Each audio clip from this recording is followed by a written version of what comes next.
प्रिय विद्यार्थियों, सादर नमस्कार। आप सभी का स्वागत है मेरे YouTube चैनल अपना इकोनॉमिक्स में। आज के वीडियो में मैं आपके लिए लेके आया हूँ अर्धवार्षिक परीक्षा, जो कि आपका सामाजिक विज्ञान का प्रश्न पत्र हुआ है। कक्षा 10वीं में सामाजिक विज्ञान का जो अर्धवार्षिक परीक्षा का प्रश्न पत्र है, उसके जो वस्तुनिष्ठ प्रश्न हैं उनके उत्तर आज के वीडियो में आपके लिए लेके आया हूं। तो आइए हम आज के वीडियो की शुरुआत करते हैं। जैसा कि आपको दिख रहा है, सामाजिक विज्ञान कक्षा 10वीं,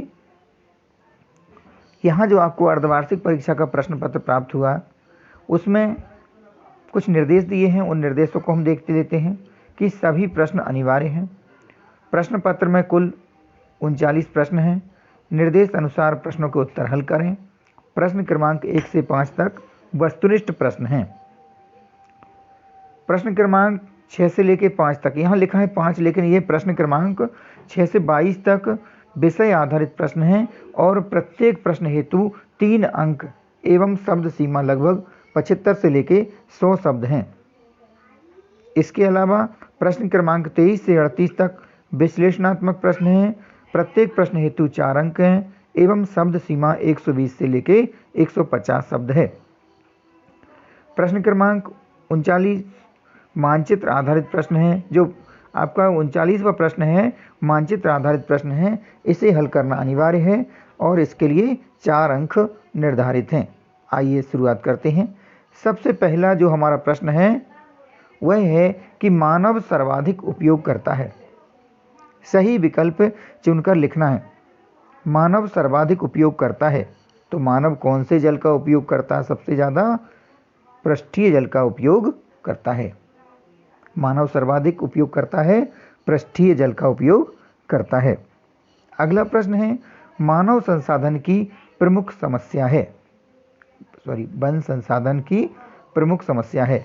यहाँ प्रश्न है वन संसाधन की प्रमुख समस्या है, तो वन संसाधन की प्रमुख समस्या क्या है? वनों में लगने वाली आग। अगला प्रश्न है, विश्व स्तर पर पहला भू शिखर सम्मेलन आयोजित हुआ था। विश्व स्तर पर पहला भू शिखर सम्मेलन कहाँ आयोजित हुआ था? ब्राज़ील में आयोजित हुआ था। ब्राज़ील का एक शहर है Rio de Janeiro.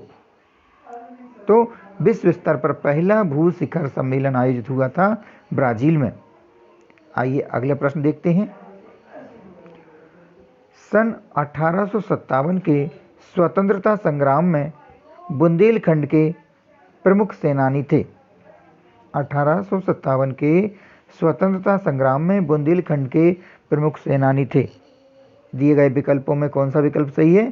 Tatya Tope. सा विकल्प सही है, तात्या टोपे। 1857 के स्वतंत्रता संग्राम में बुंदेलखंड के प्रमुख सेनानी थे तात्या टोपे। अगला प्रश्न है, कांग्रेस के प्रथम अधिवेशन के अध्यक्ष थे। कांग्रेस के प्रथम अधिवेशन के अध्यक्ष थे व्योमेश चंद्र बनर्जी। कांग्रेस के प्रथम अधिवेशन के अध्यक्ष कौन थे? व्योमेश चंद्र बनर्जी। अगला प्रश्न है, घाना पक्षी विहार स्थित है।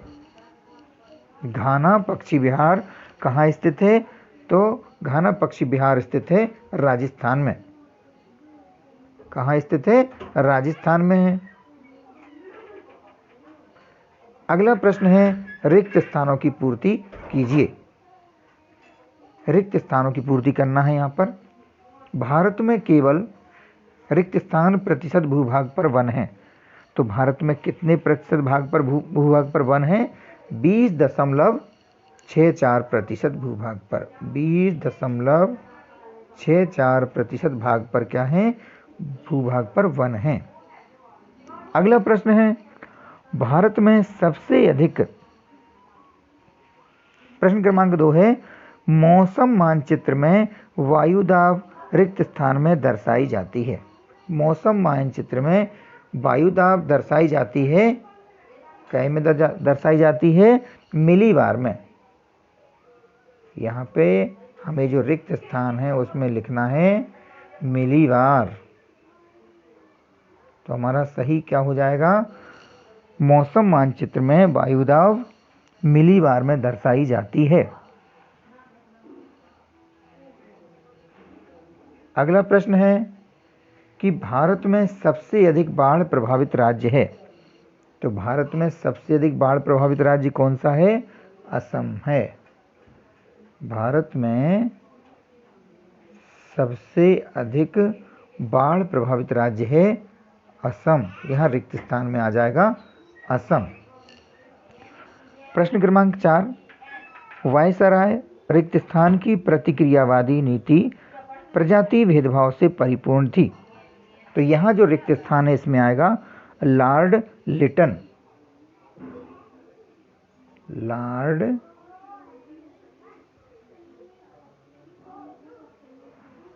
लिटन, ये रिक्त स्थान भर जाएगा।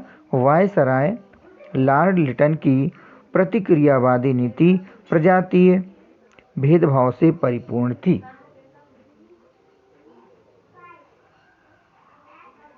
अगला प्रश्न है 1857 ईस्वी की क्रांति रिक्त स्थान से प्रारंभ हुई। तो 1857 की क्रांति कहाँ से शुरू हुई थी? मेरठ से शुरू हुई थी। 1857 की जो क्रांति है उसकी शुरुआत हुई थी मेरठ, उत्तर प्रदेश में ये जगह है। मेरठ से 1857 की क्रांति की शुरुआत हुई थी, प्रारंभ हुई थी। रिक्त स्थानों में अंतिम जो प्रश्न है वह है कि सोयाबीन उत्पादन में प्रथम स्थान प्राप्त भारतीय राज्य है। तो सबसे अधिक सोयाबीन कहाँ पैदा होता है? भारत में सबसे ज़्यादा सोयाबीन की पैदावार होती है मध्य प्रदेश में। तो हमारा यहाँ रिक्त स्थान में क्या भरना रहेगा? मध्य प्रदेश। यानी सोयाबीन उत्पादन में प्रथम स्थान प्राप्त राज्य, भारतीय राज्य मध्य प्रदेश है।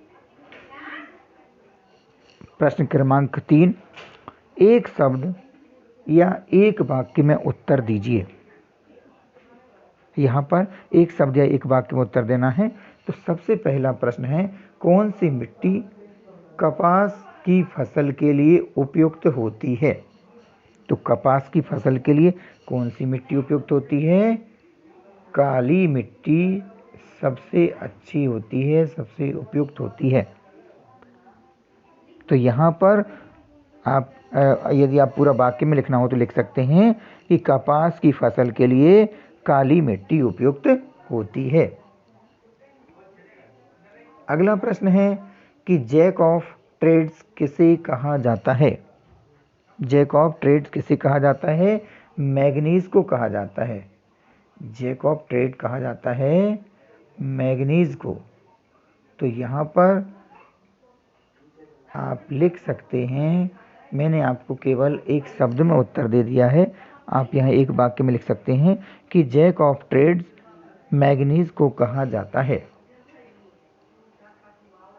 इसके पश्चात अगला प्रश्न देखते हैं, बंगाल का विभाजन कब और किसके द्वारा किया गया? बंगाल का विभाजन कब और किसके द्वारा किया गया? तो बंगाल का विभाजन कब हुआ था?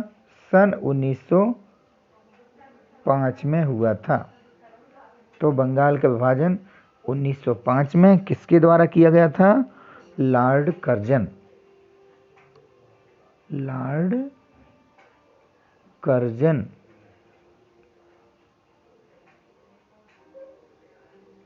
तो यहाँ पर इसका उत्तर हो जाएगा प्रश्न क्रमांक 4 का, बंगाल का विभाजन सन 1905 ईस्वी में लॉर्ड कर्जन के द्वारा किया गया। यहाँ प्रश्न क्रमांक 3 रह गया है अभी कि भारत में सर्वाधिक कोयला का भंडार किस राज्य में है? तो भारत में सबसे अधिक यानी सर्वाधिक कोयले का भंडार किस राज्य में है? झारखंड में है। तो यहाँ पर उत्तर आएगा झारखंड। सही उत्तर क्या है? झारखंड। आपको लिखना क्या है? भारत में सर्वाधिक कोयले का भंडार झारखंड राज्य में है। अगला प्रश्न देखते हैं, 1857 ईस्वी की क्रांति के क्या प्रतीक थे? यानी जो 1857 ईस्वी में जो क्रांति हुई थी उसके प्रतीक चिन्ह क्या क्या थे? तो ये जो प्रतीक चिन्ह थे उस समय रोटी और कमल। विद्यार्थियों इस प्रश्न को आप अच्छे से सुन लेवें, क्योंकि हो सकता है आपको ये प्रश्न का उत्तर अभी आपको कहीं मिला नहीं हो। तो ये आपका ये उत्तर हो जाएगा रोटी और कमल, कमल का फूल। तो यहाँ पर आपको देना है कमल, रोटी और कमल। 1857 ईस्वी की क्रांति के क्या प्रतीक चिन्ह थे? रोटी और कमल। प्रश्न है, भूकंप की तीव्रता को किसके द्वारा मापा जाता है? तो विद्यार्थियों भूकंप की तीव्रता को मापने के लिए जो यंत्र होता है वो कहलाता है सिस्मोग्राफ यंत्र। भूकंप की तीव्रता को मापने का जो यंत्र होता है वह कहलाता है सिस्मोग्राफ। तो भूकंप की तीव्रता को सिस्मोग्राफ यंत्र के द्वारा मापा जाता है। आपकी पुस्तक में दिया है रिक्टर पैमाना, तो आप रिक्टर पैमाने में भी लिख सकते हैं, लेकिन ये क्या होती है? तीव्रता बताता है रिक्टर पैमाना। रिक्टर पैमाना पर हम क्या करते हैं? भूकंप की तीव्रता मापी जाती है। तो यहाँ पर भूकंप की तीव्रता को किसके द्वारा मापा जाता है? तो जो यंत्र होता है वो होता है सिस्मोग्राफ यंत्र, पर जो तीव्रता मापी जाती है वह रिक्टर पैमाने पर। तो भूकंप की तीव्रता को रिक्टर पैमाने के द्वारा मापा जाता है। अगला प्रश्न है, सही जोड़ी बनाइए। यहाँ पर सही जोड़ी बनाना है आपको, तो मैं यहाँ पे आपको बता रहा हूँ सही जोड़ी। रबर की जोड़ी बनेगी केरल से, क्योंकि रबर का सबसे अधिक उत्पादन केरल में होता है। डिगबोई एक तेल क्षेत्र है, ये कहाँ पर स्थित है? आसाम में है। कपास का सबसे अधिक उत्पादन कहाँ होता है? महाराष्ट्र में। चावल का सर्वाधिक उत्पादन होता है पश्चिम बंगाल में। तंबाकू का सर्वाधिक उत्पादन होता है आंध्र प्रदेश में। और नीली क्रांति संबंधित है मछली उत्पादन से। इस प्रकार से सही जोड़ी मिलान का प्रश्न हो गया है आपका। अब हम देखते हैं प्रश्न क्रमांक 5, सत्य असत्य बताइए। सत्य असत्य बताइए, इसमें देखते हैं हम। सबसे पहला जो दिया है, आपदाएं एक अप्राकृतिक घटना है। आपदा, विद्यार्थियों मैं आपको बताना चाहूँगा आपदा कैसी घटना है? प्राकृतिक और मानव जनित दोनों ही प्रकार की घटना है। यहाँ पर यह कथन सत्य है, क्योंकि आपदा एक प्राकृतिक घटना भी है और अप्राकृतिक घटना भी है, इसलिए यह कथन कैसा है? सत्य है। 1857 की क्रांति का तात्कालिक कारण हड़प नीति थी, तो यह कथन कैसा है? असत्य है। मैंने आपको सही या गलत के निशान लगा दिए, पर आपको क्या लिखना है? कथन के सामने सत्य लिखना है या फिर असत्य लिखना है। तो यहाँ पर आपको जो दूसरा प्रश्न है उसके सामने आपको क्या लिखना है? असत्य लिखना है। क्यों असत्य है? क्योंकि 1857 की क्रांति का तात्कालिक कारण चर्बी वाले कारतूस थे, ना कि हड़प नीति। राजस्थान में मरुस्थलीय मिट्टी पाई जाती है, तो यह कथन सत्य है। राजस्थान में कैसी मिट्टी पाई जाती है? मरुस्थली। लिग्नाइट सर्वोत्तम प्रकार की मिट्टी है, यह कथन कैसा है? असत्य है, क्योंकि लिग्नाइट सर्वोत्तम प्रकार की मिट्टी नहीं है, बल्कि यह एक घटिया किस्म का कोयला होता है। लिग्नाइट काय की किस्म है? कोयले की किस्म है। अगला प्रश्न है, एल्बर्ट विल प्रजातीय भेदभाव की नीति को उजागर करता था, यह कथन सत्य है। एल्बर्ट विल प्रजातीय भेदभाव की नीति को उजागर करता था। अगला प्रश्न है, काली मिट्टी कपास उत्पादन के लिए उपयुक्त है, तो यह कथन कैसा है? यह कथन सत्य है। काली मिट्टी कपास के उत्पादन के लिए उपयुक्त होती है। इस प्रकार से विद्यार्थियों मैंने आपको आज के वीडियो में प्रश्न क्रमांक 1 से लेकर के 5 तक, जो कि हर एक प्रश्न में अच्छे अच्छे प्रश्न थे, इस प्रकार से 30 प्रश्न आपके वस्तुनिष्ठ प्रकार के इसमें वीडियो के माध्यम से हल करा दिए हैं। आपको यह मैं बता दूं कि आज के वीडियो के अलावा भी मैं कक्षा 10वीं के अन्य जो सामाजिक विज्ञान विषय के वीडियो हैं, जिनमें कि वस्तुनिष्ठ प्रकार के माध्यमिक शिक्षा मंडल की जो वेबसाइट है उस पर जो प्रश्न बैंक अपलोड की गई है, उसके वस्तुनिष्ठ प्रकार के प्रश्न आपको हल करा कर प्रस्तुत कर रहा हूं। आपके वीडियो यहां पे उपलब्ध होते रहते हैं।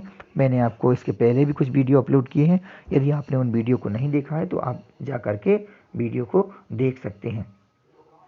आपको जानकारी अच्छी लगी हो तो इस वीडियो को लाइक करें, अपने मित्रों को शेयर करें, और यदि आपने अभी तक मेरे इस चैनल को सब्सक्राइब नहीं किया है या आप पहली बार इस चैनल पर आए हैं तो इस चैनल को सब्सक्राइब कर लें, ताकि मेरे द्वारा बनाए जाने वाले इस प्रकार के वीडियो से आप लाभान्वित हो सकें। आप सभी ने वीडियो को देखा, आप सभी का बहुत बहुत धन्यवाद।